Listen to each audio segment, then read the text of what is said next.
I've watched enough people come and go to know this much. The ones who change your life don't announce themselves. They show up quiet, unexpected. A stranger on the road. A knock you almost didn't answer. The moments that matter slip in sideways, without warning. This here is a story about one such moment. The sound came from below the ridge. Daniel Sawyer stopped mid-swing. Axe buried in pine. Not a coyote, not wind through scrub oak. Something else. Something that didn't belong in these woods at dusk. He pulled the blade free, listened. There it was again, faint, human. He moved toward the ravine, boots quiet on fallen needles. The last copper light bled through the ponderosa, throwing shadows down the rocky slope.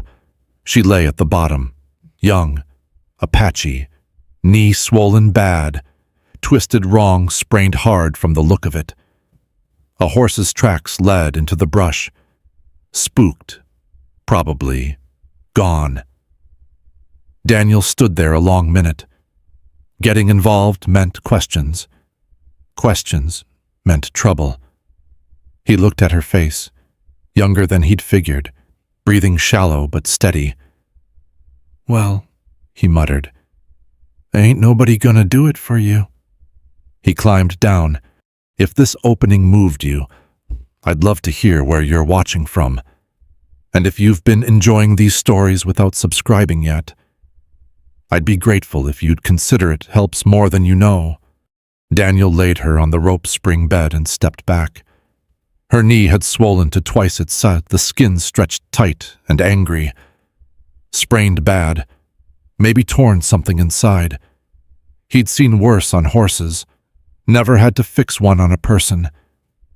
He lit the coal oil lamp. Shadows jumped across the cabin walls. First thing, stop the swelling. He grabbed his spare shirt from the nail by the door, tore it into strips. The sound of ripping cloth filled the small room. He soaked the strips in cold water from the bucket, wrapped them around her knee, tight enough to hold, loose enough to let blood through. She didn't wake. Her breathing stayed shallow, quick. Fever coming, he put water on to boil in the same pot he made coffee, found the willow bark he kept for headaches, crumbled it into a tin cup.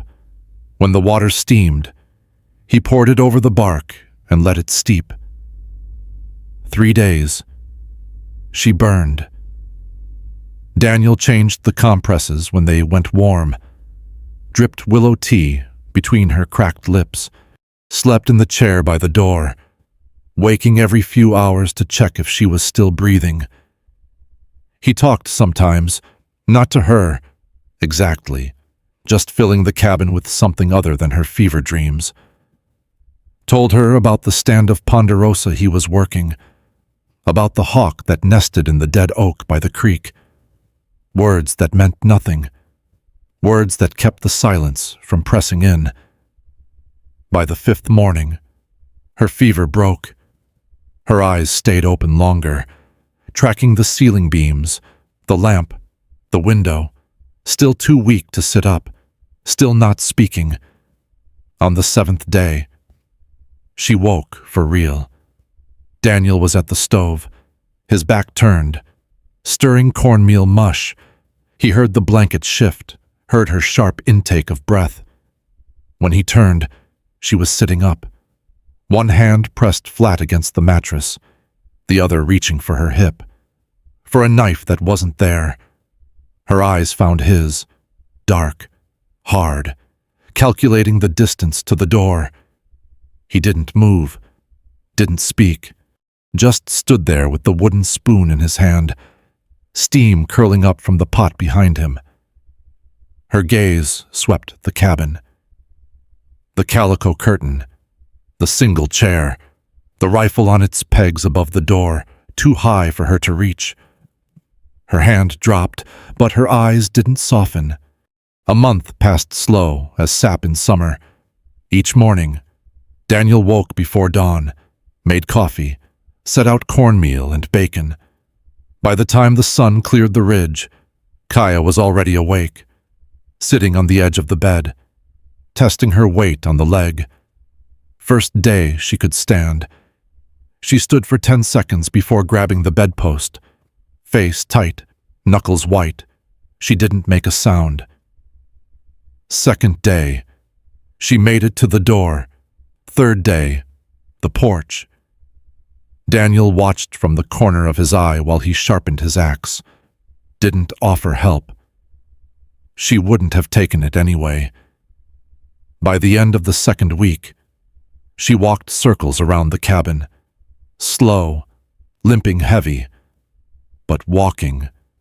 Her jaw stayed clenched the whole time, like she was arguing with the pain and winning. She started doing things around the place, small things. He came back from the timber stand one evening to find his second shirt mended. The hole in the elbow stitched closed with thread she'd pulled from her own sleeve. The stitches were tight, even, better than anything he could manage. He didn't say thank you. She didn't seem to expect it. She made coffee one morning while he split kindling out back. When he came in, she handed him a tin cup. He took a sip, set it down, looked at her. This don't taste like burnt bark. The corner of her mouth twitched, almost a smile. You boil it too long. After that, she made the coffee.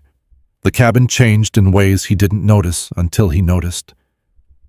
Wildflowers appeared in a rusted tin cup on the windowsill, purple and yellow, picked from the meadow. The corners got swept. The smell shifted from wood smoke and old sweat to something cleaner, something that made him think of his mother's house. A long time ago, they didn't talk much. He asked her name the second week. She said Kaya. He said Daniel. That was enough for a while. He never asked where she came from, never asked about the horse or why she'd been riding alone through rough country, never asked if someone was looking for her. She watched him sometimes. When she thought he wasn't paying attention, her eyes would track his movements, the way he stacked firewood, the way he hung his coat on the same nail every evening, measuring him against something. He didn't know what.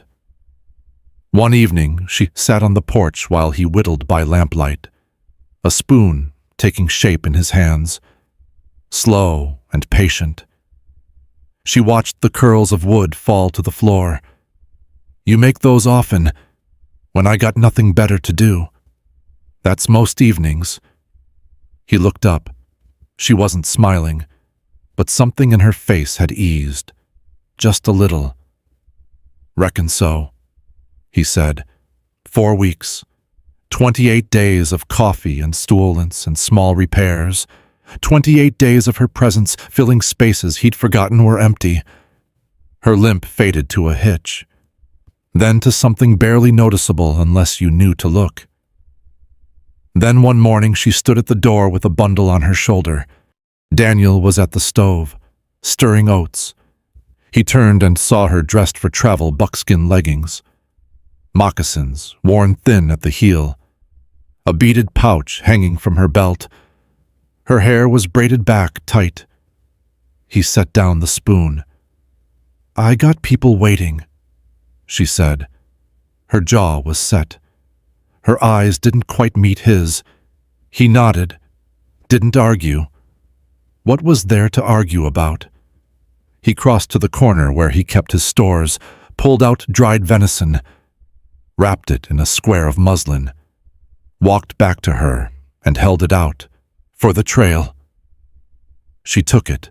Their fingers didn't touch. At the door. She paused, turned halfway. Her hand came up and found his wrist, rough palm against rougher skin. Her fingers warm. You're a decent man. Daniel Sawyer. The way she said it quiet, almost angry, like decency was something she hadn't expected to find out here. He didn't know what to say to that. So he said nothing. She let go, stepped off the porch, started walking toward the tree line. her gait still careful but steady. The morning glory vine on the porch post swayed as she passed. Daniel stood in the doorway and watched. At the edge of the pines, she stopped, looked back once. Her face was half in shadow. His hand came up.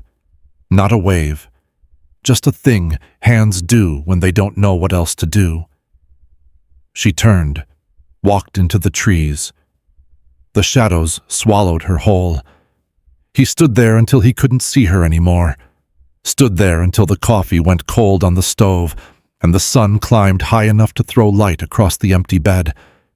Then he went out to the woodpile, picked up his axe, swung it into the nearest log. The blade bit deep. He left it there. The cabin felt bigger now. The corners she'd swept looked too clean. The wildflowers in the tin cup on the windowsill had started to curl at the edges, petals going brown. He sat on the porch that evening, the wooden spoon half finished in his lap. Didn't pick up the knife, just sat there while the light faded and the first stars blinked awake over the ridge. The silence pressed in from all sides, heavier than before, louder. Somehow, he'd lived alone for 6 years in this cabin. Hadn't minded it, hadn't noticed it.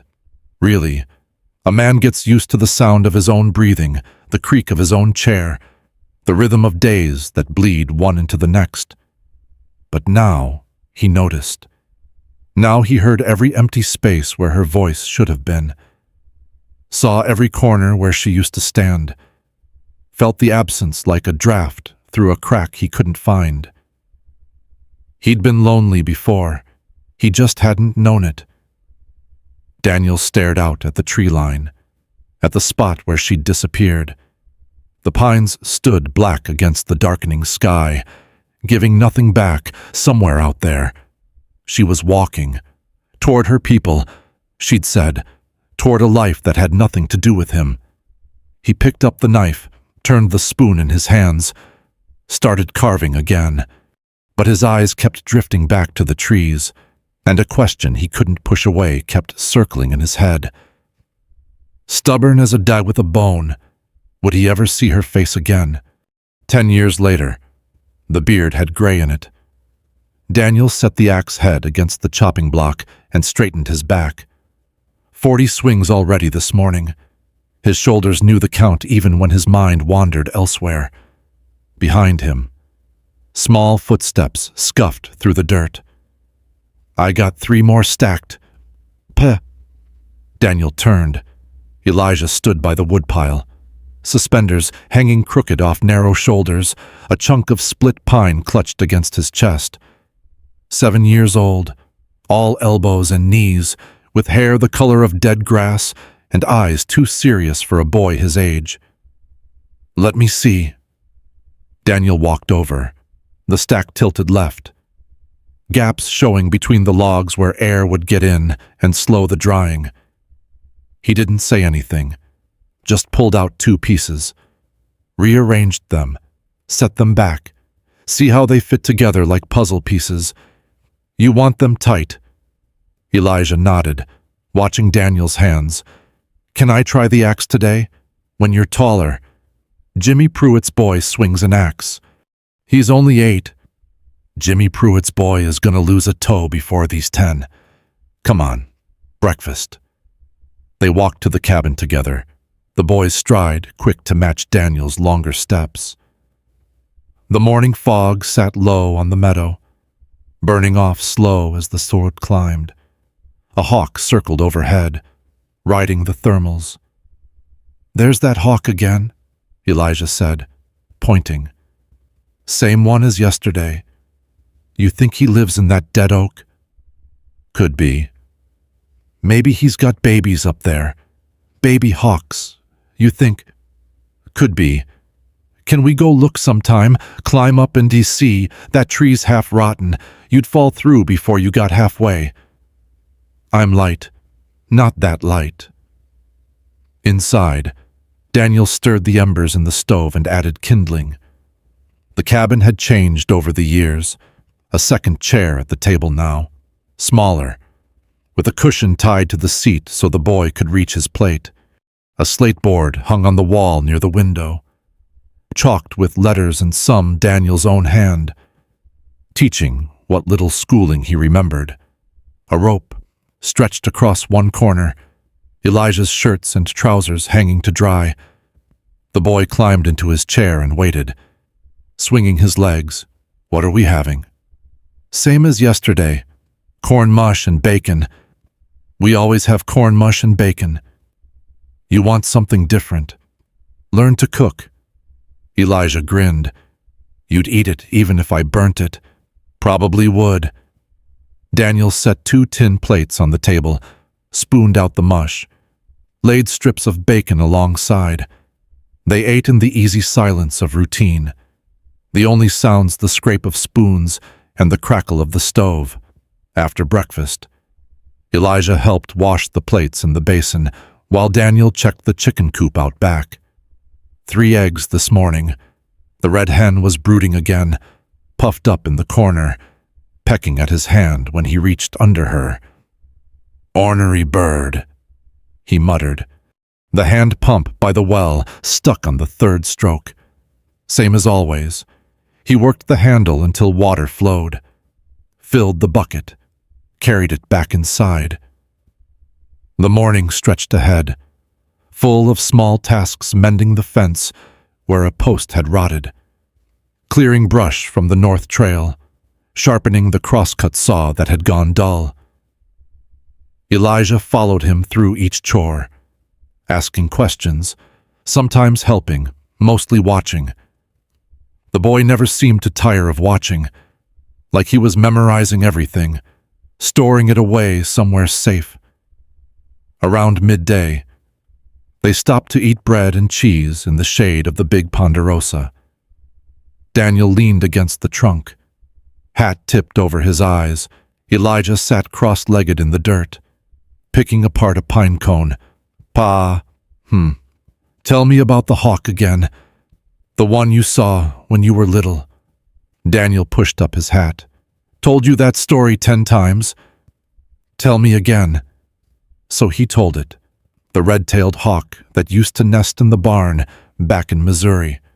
How it would swoop down and steal the barn cat's food right out from under them. How Daniel's father had wanted to shoot it, but his mother said no. "Let it be. It's just doing what hawks do." Elijah listened with his chin in his hands, eyes wide. He never got tired of the stories, the same ones, over and over, like he was building something out of them, piece by piece. "Pa, what? You ever help anybody before me? I mean..." Daniel's hands went still on his knees. The questions sat there between them, unexpected.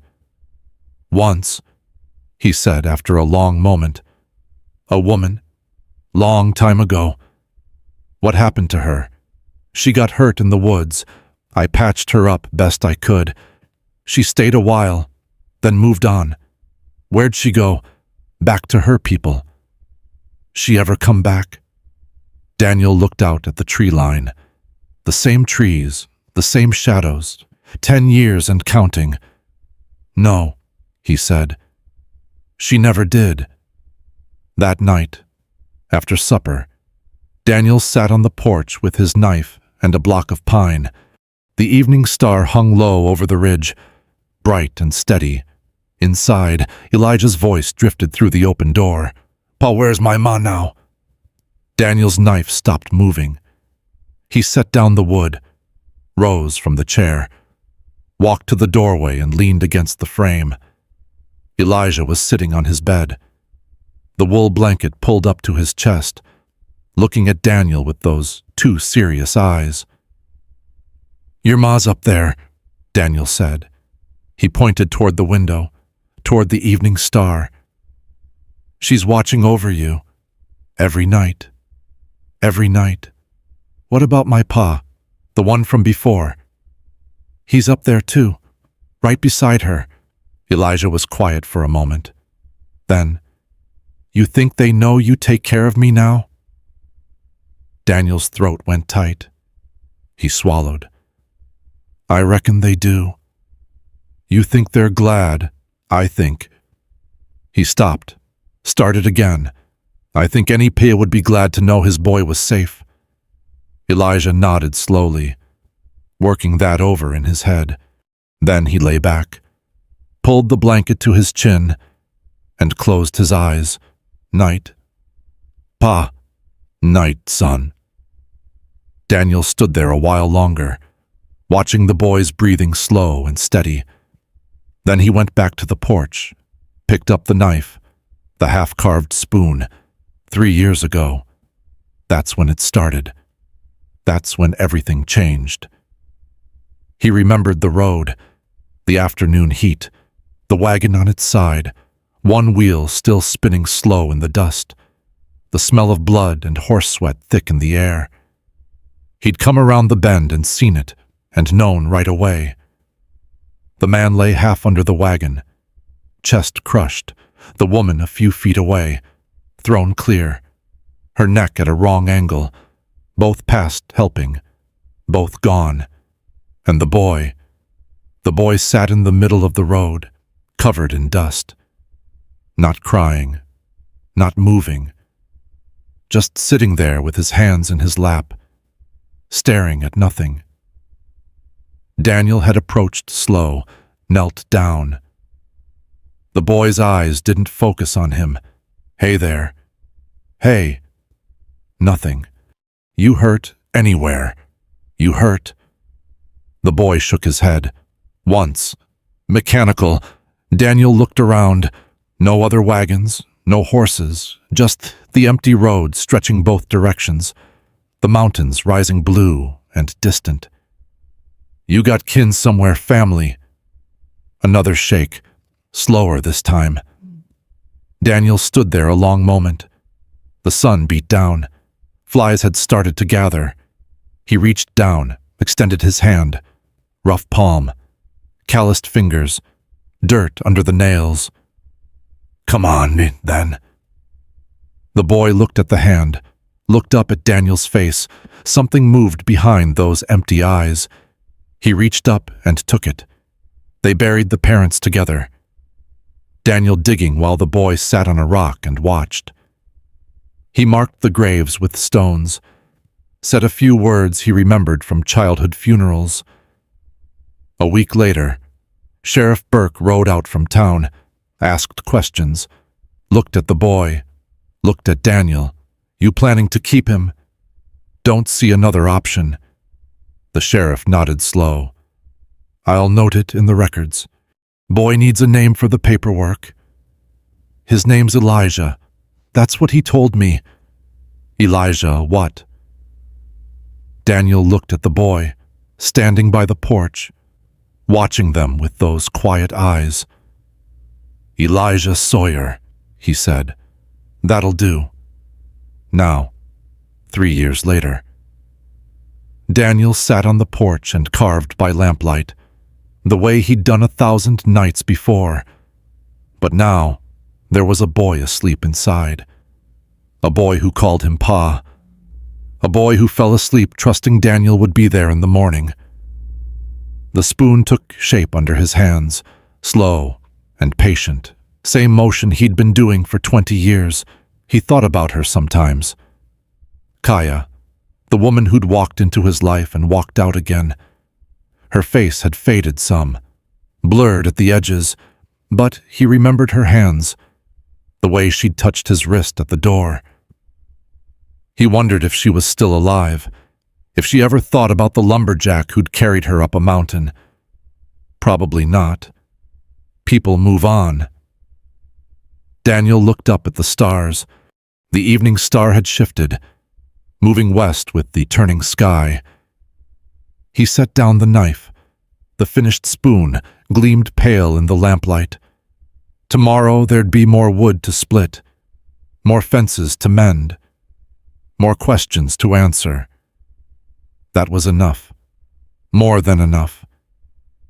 He went inside, checked that the stove was banked, pulled the blanket up over Elijah's shoulders where it had slipped. The boy murmured something in his sleep. then went still.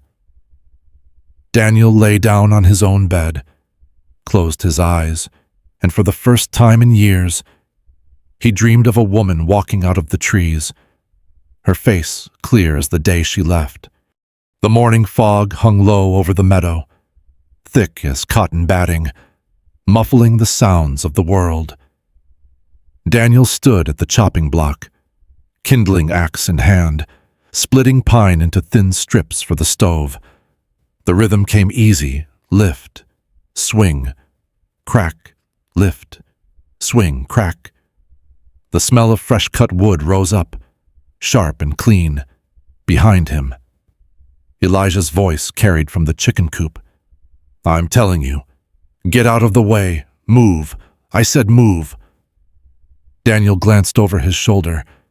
The boy stood in front of the coop door, hands on his hips, glaring at the big red rooster.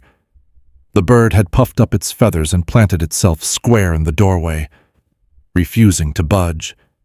"You're not the boss of this coop," Elijah said. "I got to get the eggs. Pa's waiting." The rooster crowed, loud, right in the boy's face. Daniel turned back to his work, the corner of his mouth twitching. That rooster had been trouble since the day they got it. Ornery as a mule with a burr under its saddle, but Elijah wouldn't give up.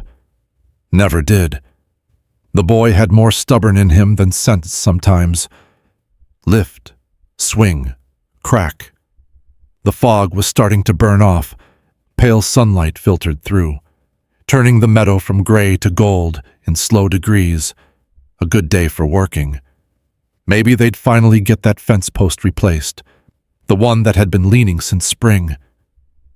Then he heard it, hoofbeats, coming up the trail.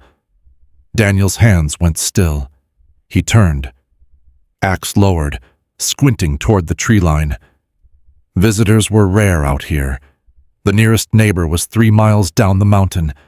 Anyone coming this way had a reason. Elijah heard it too. He abandoned his standoff with the rooster and came running around the side of the cabin, bare feet kicking up dust. "Someone's coming, Pa!" "I hear it." They stood together, watching. The hoofbeats grew louder, steadier, a single rider. Moving at a walk, not a hurry, the fog parted. A woman on horseback emerged from the tree line. She rode a paint horse with an Apache saddle blanket, the kind woven with red and black patterns. Leather saddlebags hung across the horse's flanks, worn soft with age and travel. The woman sat straight-backed, easy in the saddle, like she'd been riding her whole life. She stopped at the split-rail fence, 30 feet away. The horse stamped and blew, tossing its head. Daniel couldn't see her face yet. The morning light was behind her, turning her into a silhouette. But something about the way she held herself, something in the set of her shoulders. His grip tightened on the axe handle. The woman swung down from the horse, slow, deliberate. She looped the reins over the fence post and started walking toward them. 20 feet now, 15. The light shifted as she moved out of the sun's glare. Daniel saw her face. The axe slipped from his fingers, thunked into the dirt at his feet. She was older, lines around her eyes that hadn't been there before. Her hair was still black, but threaded with gray now, braided back tight with turquoise beads woven through. She wore a cotton riding skirt, dusty from the trail, and a buckskin vest over a faded blue shirt. Rabbit skin gloves were tucked into her belt, but the eyes were the same, dark and steady, holding his gaze without flinching. Daniel Sawyer. Her voice was lower than he remembered, rougher, but it was her voice, no mistaking it. His mouth opened, his throat worked. Nothing came out. Elijah tugged at his sleeve. "Pa, who's that lady?" Daniel couldn't look away from her face, couldn't make his brain and his mouth work together. 10 years, 10 years she'd been gone. 10 years of wondering, of half-remembered dreams, of telling himself to let it go. And here she stood, 15 feet from his front porch, like no time had passed at all. Kaya, he said, just the name, all he could manage. She didn't smile, didn't move forward, just stood there, watching him, waiting for something he didn't know how to give. Pa. Elijah's voice again, higher now, uncertain. You know this lady? Daniel swallowed. His throat felt full of sand. I knew her. Long time ago. Kaya's gaze shifted to the boy, took him in the bare feet, the dirt-smudged face, the suspicious squint. Something flickered across her face. Surprise, maybe, or curiosity. This your son? The question hung in the air, complicated, full of things he couldn't explain in front of the boy. He's mine, Daniel said. Name's Elijah. Kaya nodded slowly. Her eyes came back to Daniel. You look different. Gray in your beard now. You look... He stopped. What could he say? That seeing her face made something crack open in his chest, that he'd dreamed about this moment more times than he could count. I look older, she finished. 10 years will do that. The hawk that nested in the dead oak chose that moment to circle overhead, crying out, its shadow passing over the meadow. The horse stamped again, impatient. A breeze stirred the fog remnants, carrying the smell of pine and damp earth. Elijah looked between them, his forehead creased. Pa, is she staying for breakfast? Neither of them answered. Daniel bent down, picked up the axe. His hands needed something to hold, something solid to anchor him to the world that had made sense 5 minutes ago. He looked at the blade, at the wood grain, at anything but her face. Why are you here? Kaya. The question came out harder than he meant.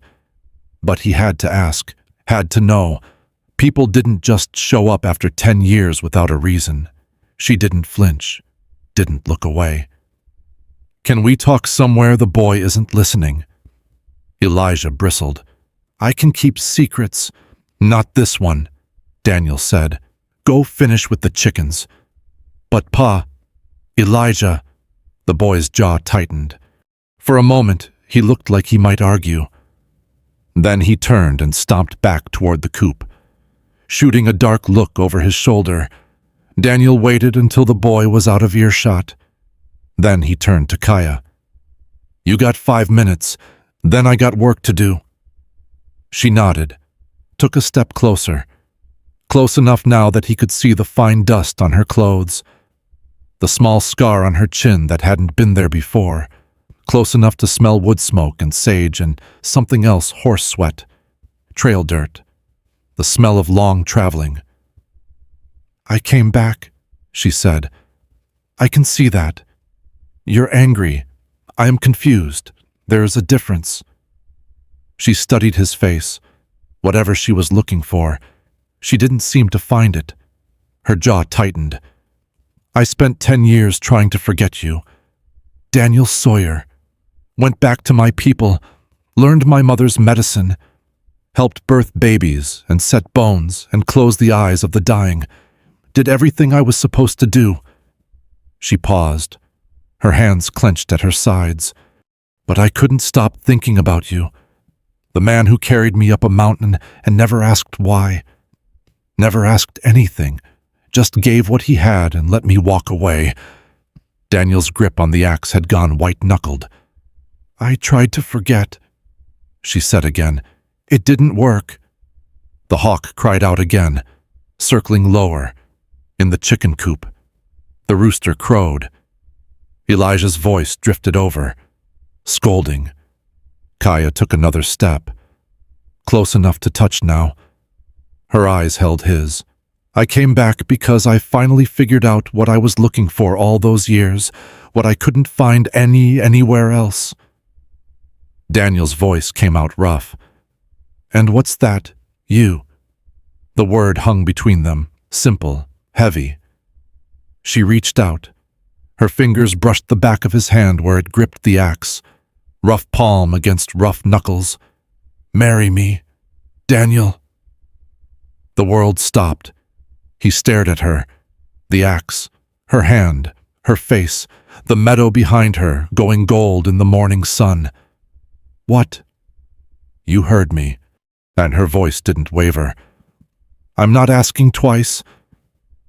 His mouth opened, closed, opened again, behind him. A small gasp.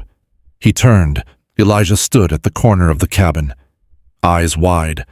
A basket of eggs clutched against his chest. The boy had heard everything. The eggs trembled in the basket. Elijah's knuckles had gone white around the handle. Daniel took a step toward him. Elijah.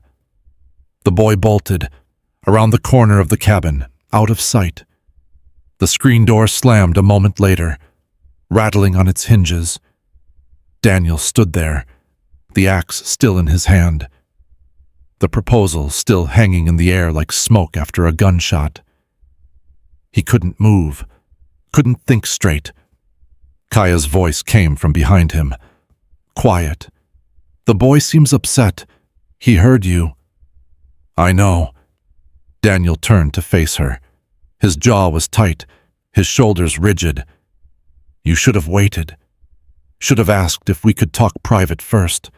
I've been waiting 10 years. That's long enough. He had no answer for that. She was right, and he knew it. But knowing didn't make this easier. Nothing about this was easy. The screen door stayed shut. No sound from inside. The boy was probably sitting on his bed, knees drawn up, trying to make sense of what he'd heard. Daniel knew that posture. Had seen it the day he'd found Elijah on the road, small and silent and surrounded by things too big to understand. We should talk, Daniel said. Not here. Come on. He leaned the axe against the chopping block and started walking toward the well. After a moment, he heard her footsteps following. The grass was still wet with dew, soaking through his boots. The pump handle gleamed dull in the morning light, beaded with moisture. He stopped by the well, put his hand on the pump handle, needed something solid to hold on to. Kaya stopped a few feet away, watching him, waiting. Tell me, he said. Tell me where you've been, what you've done. I need to know before I can answer you. She nodded, took a breath. I went back to my people, to the White Mountain Band, up in the high country. My mother was still alive then. She taught me the healing ways which plants draw out fever, which roots stop bleeding. How to set a bone so it heals straight. Daniel listened. His hand stayed on the pump, knuckles pressed white against the iron. I got good at it. People started coming to me from other bands, women having trouble with their babies, men who'd been thrown from horses, children with the coughing sickness. I helped them, some of them. Anyway, the ones I couldn't help, I sat with until the end. She paused. Her eyes went distant, looking at something he couldn't see. My mother died 4 years after I came back. I buried her on the ridge where she used to gather sage. After that, I was alone. You didn't marry, have a family. Men asked. I said no. Her gaze came back to him, sharp and clear. None of them felt right. None of them felt like... She stopped, shook her head. Like what? Like the man who carried me up a mountain and never asked why. Daniel's grip tightened on the pump handle. The iron bit into his palm. I kept moving after that. Kaya continued. Couldn't stay in one place. Every few months I'd pack up and go somewhere new, looking for something I couldn't name. I told myself I was looking for a home, for a place where I fit. Did you find it? No. She stepped closer. Because I was looking in the wrong places. The home I wanted wasn't a place. Daniel, it was a person. His throat went thick. He swallowed, tried to speak, couldn't find the words. I figured it out about a year ago, she said, sitting by a fire in the mountains, alone. Watching the stars, I asked myself who I'd want sitting beside me, who I'd want to grow old with, and your face came into my head, clear as day, after 10 years. She reached out. Her fingers brushed his forearm, just above the wrist. So I came to find you. Took me months, asking questions at trading posts, following old trails. But I found you. Daniel looked at her hand on his arm. Her skin was weathered now, rougher than he remembered, marked with small scars from a decade of healing work. But her touch was gentle, careful. "Marry me," she said again. "I'm not asking for easy. I know what life out here is. Hard work and long silences and making do with what you got. I'm asking for a partner, someone to stand beside." He closed his eyes. Behind his lids, he saw Elijah's face, the wide eyes, the trembling basket. "I can't." The words came out rough, scraped from somewhere deep. Kaya's hand went still on his arm. "Can't or won't?" "Both. Neither." "I don't know." He opened his eyes, made himself look at her. "I got a boy in that cabin. He ain't mine by blood, but he's mine all the same. I found him on a road 3 years ago, sitting in the dirt next to his dead parents. I buried them, took him home, and I've been trying to figure out how to be his father ever since. I saw the boy. He looks healthy, happy. He's fragile. He still has nightmares, still wakes up crying for a mama who ain't coming back. He needs things I barely know how to give. Then let me help give them." Daniel shook his head, pulled his arm away from her touch. "You don't understand. This life." He gestured at the cabin, the chicken coop, the mud on his boots, the calluses on his hands. "This ain't what you came looking for. I'm a lumberjack, living in a 2-room cabin in the middle of nowhere. I sell timber to the mill in town for barely enough to get by. I got nothing to offer you but hard work and early mornings, and a boy who might not take to you. You think I rode 400 miles because I wanted easy. I think you rode 400 miles chasing a memory. And memories lie. Kaya, they smooth out the rough parts. They make things seem better than they were." She flinched, the first crack in her composure. "You think I don't know my own mind? I think you spent 10 years building me into something I'm not. Some idea of a man instead of the real thing. And the real thing." He spread his hands, showing her his palms, the dirt under his nails, the lines etched deep by years of labor. "The real thing ain't much." Kaya stared at him. Her jaw worked, muscles tight beneath the skin. "That's not what this is." "Then what is it?"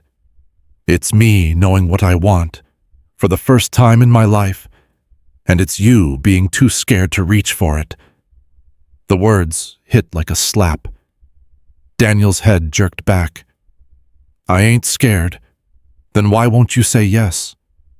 Because saying yes meant risking everything he'd built. Because saying yes meant letting someone in, all the way in. And the last time he'd done that, she'd walked away into the trees and left him emptier than before. Because saying yes meant Elijah would have to share him. And what if the boy couldn't handle that? What if it broke something that couldn't be fixed? Daniel didn't say any of this, couldn't find the words. "I can't." he said again. I'm sorry. Kaya held his gaze for a long moment. Her eyes searched his face, looking for something, a crack in the wall, a sign of weakness, anything she could use. He gave her nothing. Finally, she nodded, once, sharp. All right. She turned and started walking toward her horse. Her stride was stiff, her shoulders rigid. She didn't look back. Daniel watched her go. His hands hung at his sides, empty, useless. The pump handle dripped condensation onto the ground. Somewhere behind him, a blue jay called out, harsh and mocking. She was almost to the fence when the screen door banged open. Wait! Elijah came running across the yard, bare feet slapping the dirt. He skidded to a stop between Daniel and Kaya, chest heaving, eyes wild. You can't go, he said. You just got here. You can't just leave.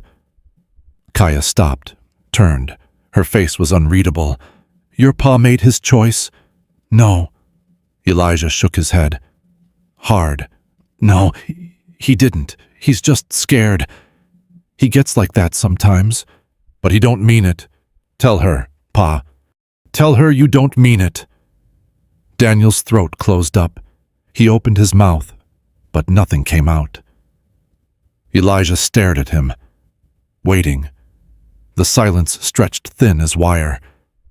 When Daniel didn't speak, something in the boy's face crumpled. Fine, Elijah said. His voice had gone small, hollow. Fine. Let her go. Let everybody go. That's what you do anyway. He turned and ran back toward the cabin, disappearing inside. The screen door slammed shut behind him. Daniel stood in the empty yard, the morning sun warm on his face, and realized he'd just broken something he didn't know how to fix.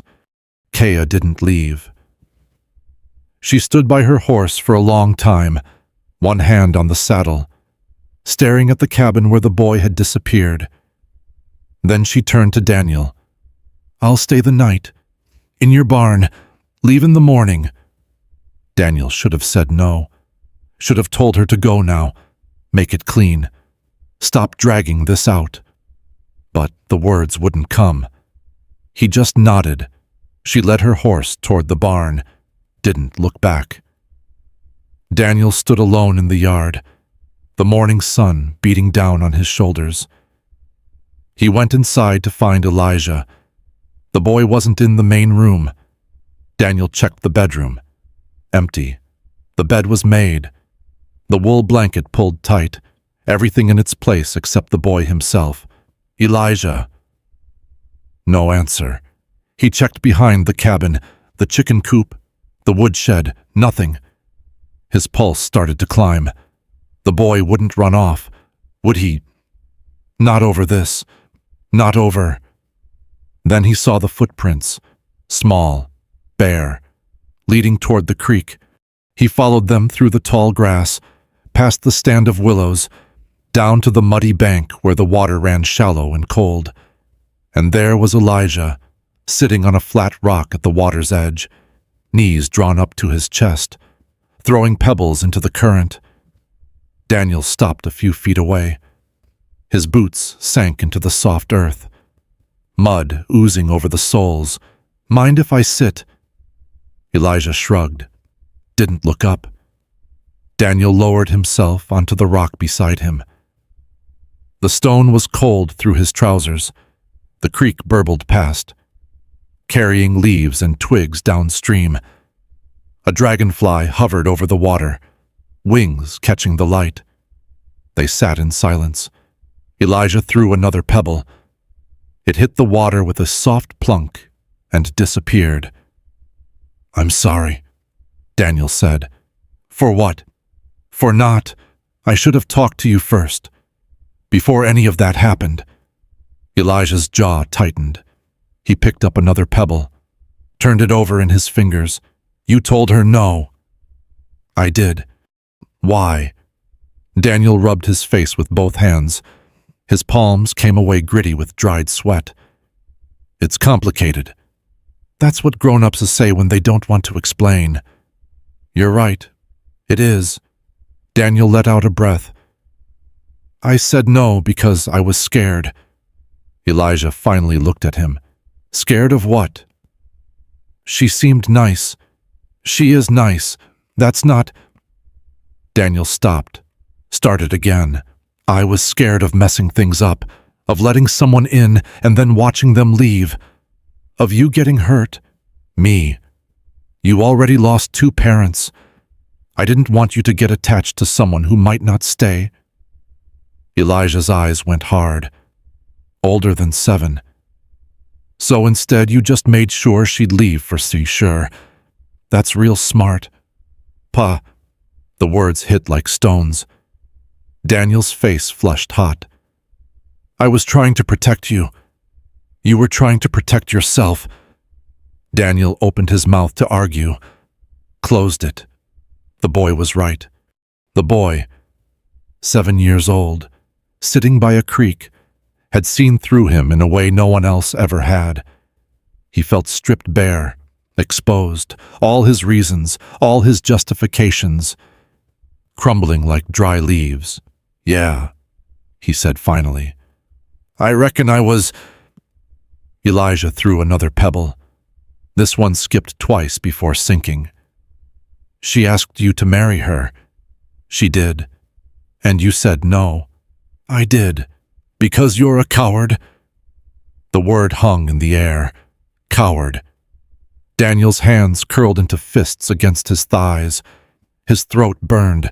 He wanted to deny it, to explain, to make the boy understand. But understanding required truth. And the truth was ugly. He'd spent 10 years telling himself he was fine alone, telling himself he didn't need anyone. And when someone finally came offering what he'd wanted all along, he'd pushed her away. Not because of the boy, not because of the life, because admitting he wanted her meant admitting he was incomplete. And admitting he was incomplete meant admitting he'd been lying to himself for a decade. Coward. The word fit like a brand. Daniel stood up. His boots squelched in the mud. He took a step toward the water, then another, until he was standing ankle-deep in the cold current, feeling the tug of it against his legs. You're getting your boots wet, Elijah said. I know. He stood there, water soaking through the leather, mud sucking at his heels. The creek ran past him, indifferent. The dragonfly had moved on. The sun beat down, hot and bright. And Daniel Sawyer stood in the muck and felt himself for what he truly was. Not the strong, silent lumberjack, not the good man who saved a stranger and raised an orphan. Just a frightened fool who'd rather be alone than risk being left. His foot slipped on a mossy rock. He went down hard, one knee hitting the creek bed, water splashing up to his chest. Cold shock. The mud grabbed at his hands as he tried to push himself up, sucking him down, coating his shirt, his arms, the side of his face. He knelt there in the creek like a man at prayer, soaked and muddy, water running past him, and couldn't find the strength to stand. Pa! Daniel didn't turn around. What? You're crying, He reached up. His cheeks were wet. He hadn't noticed. Couldn't tell anymore what was creek water and what wasn't. Come out of the water, please. Daniel waded back to the bank, climbed out. His boots squelched with every step, heavy with mud and creek water. He sat back down on the rock, soggy and cold. Mud streaked across his face and chest, looking like something the creek had spit out. Elijah scooted closer, his small shoulder pressed against Daniel's wet arm. I don't think you're a coward, the boy said quietly. I was just mad. You were right. Maybe a little, but you're also the man who buried my folks and took me home when he didn't have to. That's not nothing. Daniel's throat tightened. He blinked hard, trying to clear his vision. "She's still in the barn," Elijah said. "Her horse is still here. She hasn't left yet. She's leaving in the morning." "That's not morning." Daniel looked at the boy. Those two serious eyes, that stubborn set to his jaw. "What are you saying?" "I'm saying maybe you should go talk to her again, without being scared this time." "It's not that simple." "Why not?" "Because I already said no. Because she probably wants nothing to do with me now. Because you're making excuses."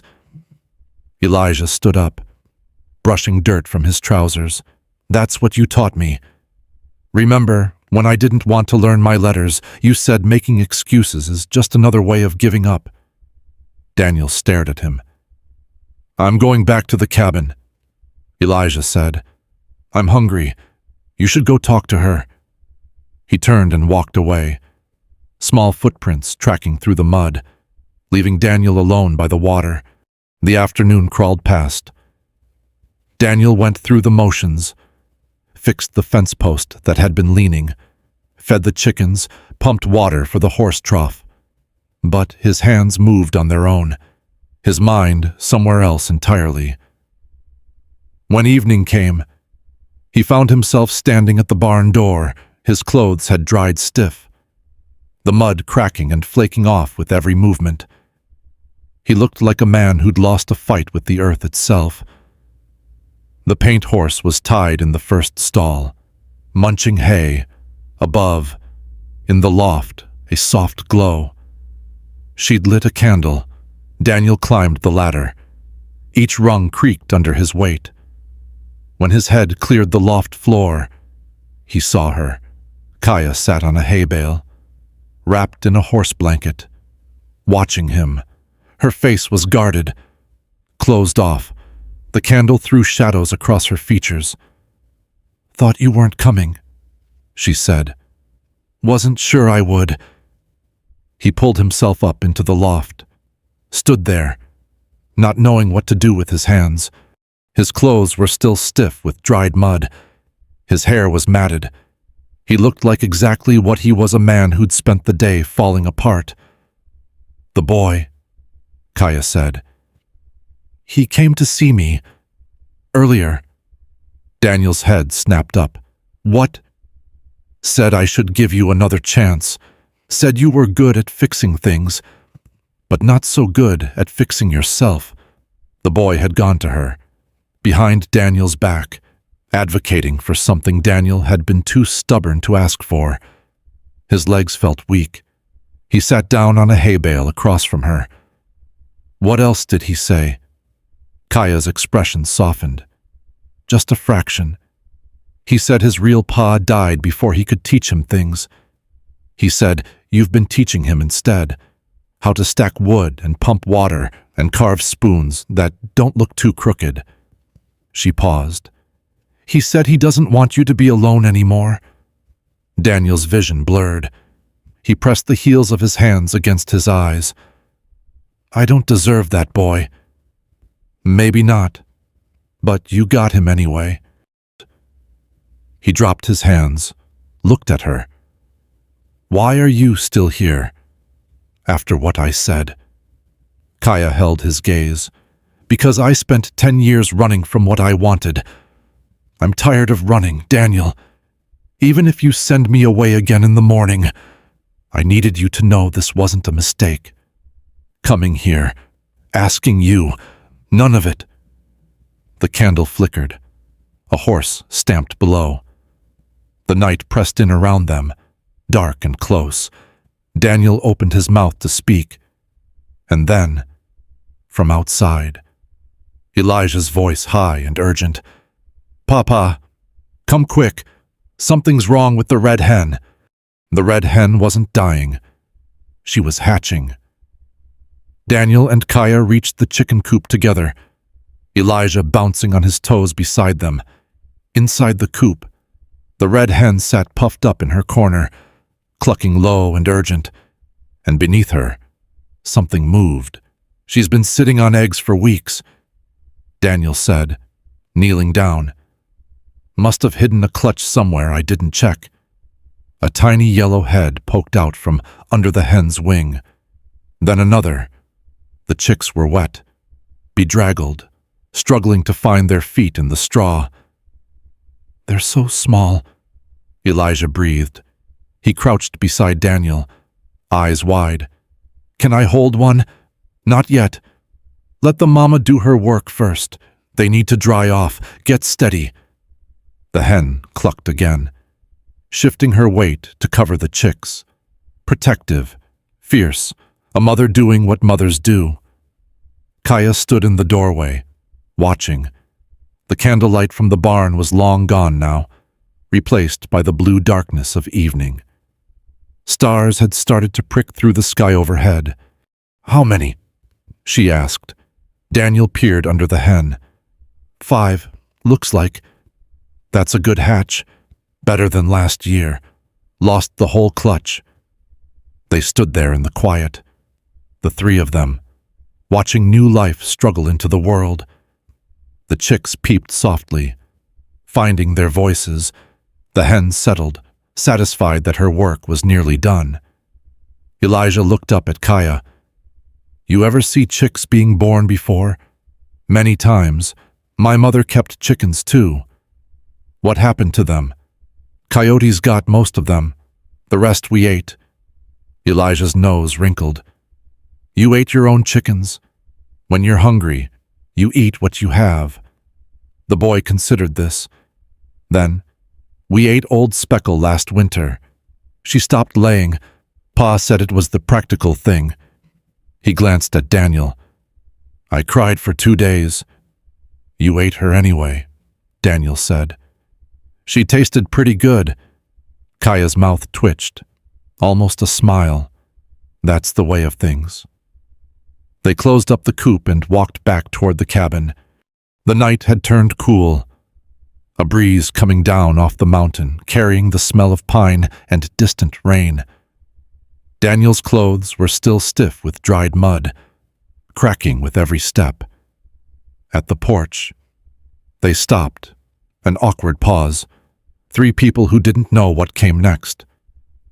"I should get back to the barn," Kaya said. "You could stay inside." The words came out before Daniel could stop them. "On the floor, by the stove. It's warmer." She looked at him, searching his face for something. "The boy needs to sleep," she said. "We can talk more in the morning." Daniel nodded. That was probably wise. They all needed rest, needed time to let the day settle. "Morning, then." Kaya walked toward the barn. Daniel and Elijah went inside. The boy fell asleep fast, exhausted from a day too big for 7 years. Daniel lay awake, staring at the ceiling beams, listening to the boy's steady breathing and the distant sounds of the night. His mind wouldn't quiet. Somewhere around midnight, he finally slept. Dawn came soft through the window. Daniel woke to the smell of coffee. He opened his eyes, confused. He hadn't made coffee. He hadn't even lit the stove. Kaya stood at the counter, her back to him, pouring steaming liquid into a tin cup. She'd come in without waking him, let herself in like she belonged there. "I hope you don't mind," she said without turning. "Barn got cold before sunrise." Daniel sat up, blanket falling away. "How long you been here?" "An hour, maybe 2. She turned, held out the cup. "You still boil it too long when you make it yourself." He took the coffee. Their fingers brushed. Neither pulled away. Outside, birds were starting to sing. Through the window, the sky had gone pink and gold along the ridge. Another day beginning, same as all the others, except nothing was the same. The bedroom door creaked. Elijah emerged, rubbing sleep from his eyes, hair sticking up in all directions. He saw Kaya by the stove, stopped, blinked. "You're still here." I'm still here. The boy's face split into a grin. Good. He walked past Daniel, past Kaya, and headed for the door. I'm gonna check on the chicks. Breakfast first, Daniel said. Chicks first, then breakfast. He was out the door before Daniel could argue. The screen slammed behind him, rattling on its hinges. Kaya looked at Daniel. He's got strong opinions. He's got too many opinions, most of them wrong. He gets that from you. Daniel snorted, took a sip of coffee. She was right, he did boil it too long. Hers was better. They drank in silence, standing on opposite sides of the small room. The morning light crept across the floor, warming the rough-hewn boards outside. They could hear Elijah talking to the chickens, his high voice carrying through the walls. I should go see what he's doing, Daniel said. I'll come with you. They walked out together. The air was crisp, the dew still heavy on the grass. The meadow stretched out gold and green, dotted with wildflowers, the mountains rising blue in the distance at the chicken coop. Elijah sat cross-legged in the straw, watching the chicks stumble around their mother. The hen had relaxed now, letting her babies explore, 5 of them. All alive, all healthy. Kaya knelt beside the boy. You like them. They're fuzzy. Elijah reached out. Let one of the chicks peck at his finger. Pa says I can name them. What names have you picked? That one's Nugget, that one's Scramble, that one's Sunny. He pointed at each in turn. I haven't figured out the other 2 yet. Those are food names. Pa says not to get attached. Kaya glanced back at Daniel, who stood in the doorway with his coffee. Something passed between them, an understanding. My mother used to say the same thing, Kaya said. I never listened. Elijah grinned. Me neither. They stayed by the coop while the sun climbed higher. Daniel watched from the doorway, his coffee going cold in his hand, watched the way Kaya talked to the boy easy, natural, like she'd known him for years instead of hours, watched the way Elijah responded, opening up in a way he rarely did with strangers. After a while, the boy reached into his pocket, pulled something out, held it toward Kaya. Daniel stepped closer to see. It was the carved bird, the one Elijah had been working on for months, under Daniel's patient instruction. Lopsided, rough at the edges, the wings not quite even, but recognizable, a hawk in flight. I made this, Elijah said. Pa's been teaching me. It ain't good yet. Kaya took it from his hands, turned it over in her fingers. Studying it from every angle, her face went still. The wings are crooked, Elijah said, suddenly uncertain.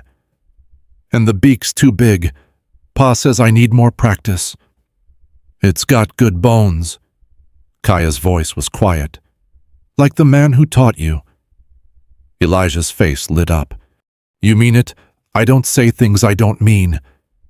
She handed the bird back, but Elijah shook his head, pushed her hands away. You keep it.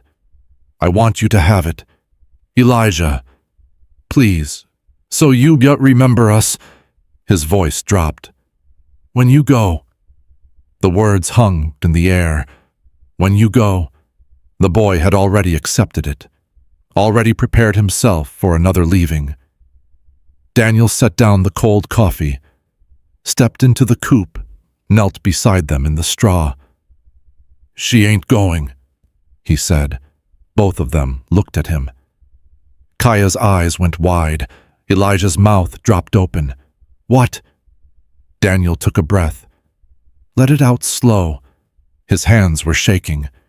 He pressed them flat against his thighs to steady them. I spent all night thinking. Didn't sleep much. Kept going over everything what you said. What I said. What the boy said. He looked at Kaya, held her gaze. You asked me to marry you. I said no, said I was protecting the boy, said this life wasn't what you came looking for. I remember. I was lying. To you. To myself. He swallowed hard. The truth is, I was scared. Scared of wanting something this bad and losing it. Scared of letting you in and watching you leave again. The chicks peeped around them. The hen clucked softly. The morning light fell warm across the straw. But I've been thinking about what kind of man I want to be. What kind of father. And a man who lets fear make his choices. That ain't somebody worth following. He reached out, took her hand. Her fingers were calloused, rough with years of work. They fit against his like they'd been made for it. I ain't got fancy words, Daniel said. I ain't got much of anything to offer. But if you'll still have me, both of us, I'm asking now. Kaya's eyes glistened. She didn't blink, didn't look away. You're asking what? Marry me, Kaya. Stay here, be his ma, be my wife. I'll spend the rest of my days trying to deserve it. The silence stretched. 1 second, 2, 5. Elijah held his breath. The carved bird clutched against his chest. Kaya looked at Daniel, looked at the boy, looked at the chicks stumbling in the straw. The morning light warming the old boards, the mountains rising patient in the distance. She opened her mouth to answer. Yes. One word, quiet as a breath, but it hit Daniel like a thunderclap. Elijah whooped, jumping to his feet, scattering straw and startling the chicks. The hen squawked in protest, flapping her wings. The boy didn't care. He threw his arms around Kaya's neck, nearly knocking her backward. You're staying, you're really staying. Kaya caught herself with one hand in the straw, the other coming up to hold the boy against her. Her eyes found Daniel's over Elijah's shoulder. Wet, bright. But she was smiling. Daniel couldn't move, couldn't speak. His throat had closed up completely. He knelt there in the chicken coop, straw poking through his trousers, the smell of hay and feathers thick in his nose, and felt something crack open in his chest that had been sealed shut for longer than he could remember. Pa! Elijah pulled back from Kaya, turned to look at him. Pa, you okay? Daniel nodded, wiped his face with the back of his hand.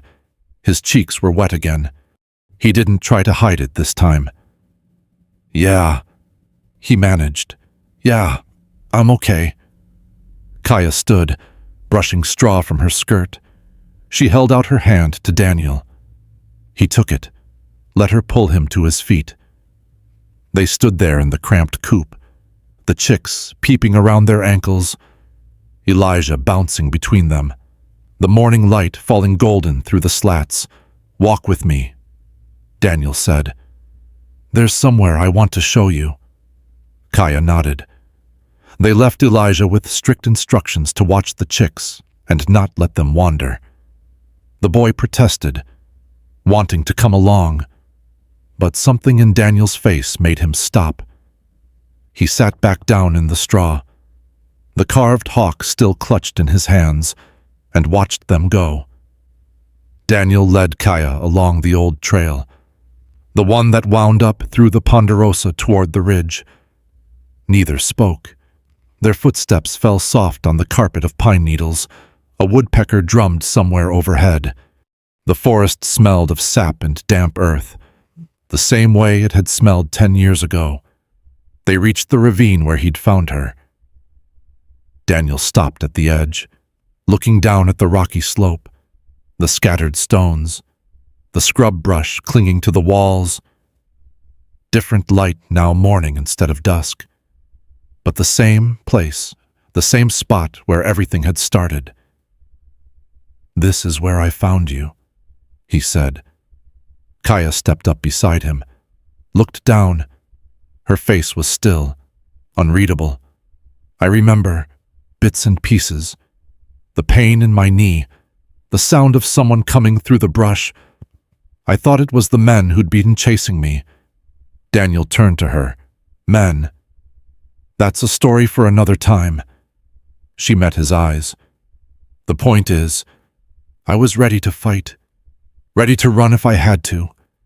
And then I saw your face. And something told me this one's different. This one won't hurt you. How could you know that? I couldn't. But I trusted it anyway. They stood there, the ravine dropping away before them, the trees rising tall around them. A hawk circled overhead, maybe the same one that nested in the dead oak. Maybe a different one. It didn't matter. I thought about you, Daniel said. The words came slow, pulled up from somewhere deep, more than I should have, more than made sense after you left. I'd catch myself looking at the door, expecting you to walk through. I'd wake up in the night and reach for someone who wasn't there. Kaya's hand found his, their fingers laced together. I tried to forget you, she said. Threw myself into work, traveled from camp to camp, healing whoever needed healing. Told myself I was serving my people, but every time I sat by a fire at night, I'd see your face in the flames. Every time I heard a man's voice, I'd compare it to yours. That's a lot of years to spend thinking about a stranger. You weren't a stranger. Not to me. Not after those weeks in your cabin. Daniel turned to face her fully. Took both her hands in his. Her fingers were rough, calloused, marked with small scars, working hands, healing hands. He brought them to his lips, kissed the knuckles. I ain't good at this, he said. Words, feelings, all of it. I spent too many years alone. Got used to keeping everything inside. I know, but I want to try. With you, if you'll be patient with me. Kaya stepped closer. Her hand came up, touched his jaw, rough palm against rough stubble. Her eyes searched his face. Daniel, you carried me up a mountain and never asked why. You nursed me back to health without expecting anything in return. You let me walk away without trying to stop me. That's who you are. That's the man I came back for. He closed his eyes, let out a breath he'd been holding for what felt like years. Then stay. Be his ma. Be my wife. I'll spend every day trying to be worthy of it. You already are. She leaned in, pressed her forehead against his. You just don't see it yet. They stood there for a long moment, breathing together, the forest quiet around them. Then Daniel pulled back, took her hand again. Come on. The boys probably let those chicks run all over the yard by now. They walked back down the trail. Hand in hand, the sun had climbed higher, burning off the last of the morning mist. The meadow spread out before them, gold and green. Dotted with wildflowers, the cabin sat at the far end. Smoke rising thin from the chimney, the chicken coop beside it, the barn beyond. Home. It looked like home now, in a way it hadn't before. Elijah was waiting on the porch steps, kicking his heels against the wood. He jumped up when he saw them coming, ran to meet them halfway across the yard. Is it real? Is she really staying? Daniel put his hand on the boy's shoulder. She's really staying. For how long? Kaya knelt down in front of him, bringing herself to eye level. The carved hawk was still in his hands, clutched tight against his chest. Long as you'll have me, she said. Elijah considered this, his forehead creased, working through it the way he worked through his sums on the slate board. Then he nodded once, decisive. Okay, but you got to learn the rules. What rules? Pa's rules. No running in the cabin. No eating before grace. No staying up past dark unless there's a special reason. He ticked them off on his fingers. And you got to help with the chickens. That's my job. But I could use help, especially with the rooster. He's mean. Kaya's mouth twitched. I think I can handle a mean rooster. He pecked paw last week. Drew blood. Then I'll be careful. Elijah studied her face for another long moment. Then he reached out and took her hand. Come on. I want to show you something. He pulled her toward the cabin, chattering as he went. Pa made me a shelf for my carvings. They're not as good as his yet, but I'm learning. He says practice makes better. Not perfect, just better. I got a hawk and a horse and something that's supposed to be a bear, but it looks more like a fat dog. His voice faded as they disappeared through the door. The screen banged shut behind them. Daniel stood in the yard, alone for a moment.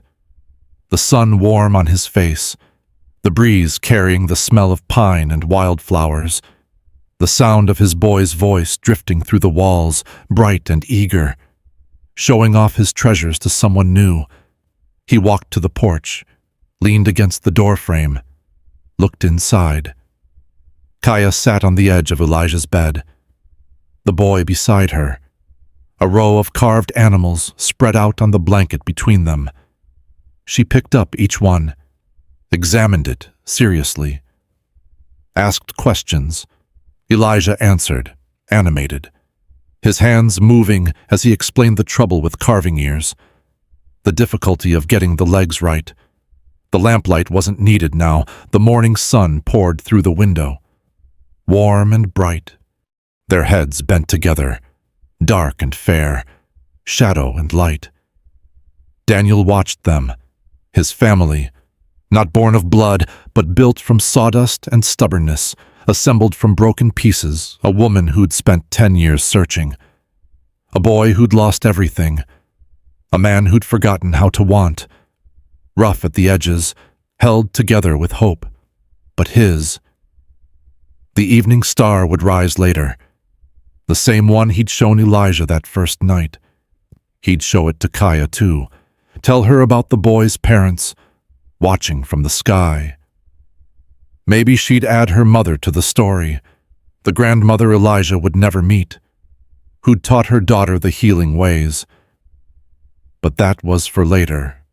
Right now, there was breakfast to make, chicks to check on, a rooster to wrangle. The ordinary work of living, made new by the presence of someone to share it with. Daniel pushed off from the doorframe, walked inside. The screen door swung shut behind him, and the sound of it, that familiar rattle and bang, felt like the closing of one chapter and the opening of another. Outside, the hawk circled once more over the meadow, riding the morning thermals. Then it folded its wings and dove toward the dead oak, disappearing into the branches where its nest waited.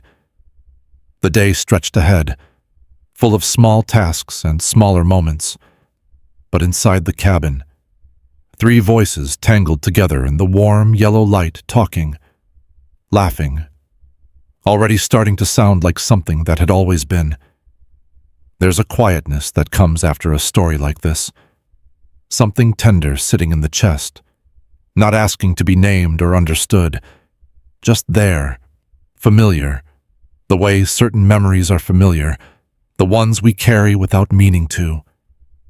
Many of us have stood where Daniel stood, at the edge of something good, afraid to reach for it. We've pushed away the very things we wanted most, told ourselves it was wisdom when it was only fear. Some of us have been Kaya too, searching for years, not knowing what we were looking for until we found it waiting in the last place we thought to look. And perhaps you know what it is to be Elijah, to lose everything and then, slowly, to find yourself held by hands that chose you. These feelings don't need to be figured out. They're allowed to simply rest. It's okay if something stirred that you thought had gone quiet. It's all right to sit with it a while, without needing to do anything at all. Thank you for staying until the end. Thank you for letting this story walk beside you.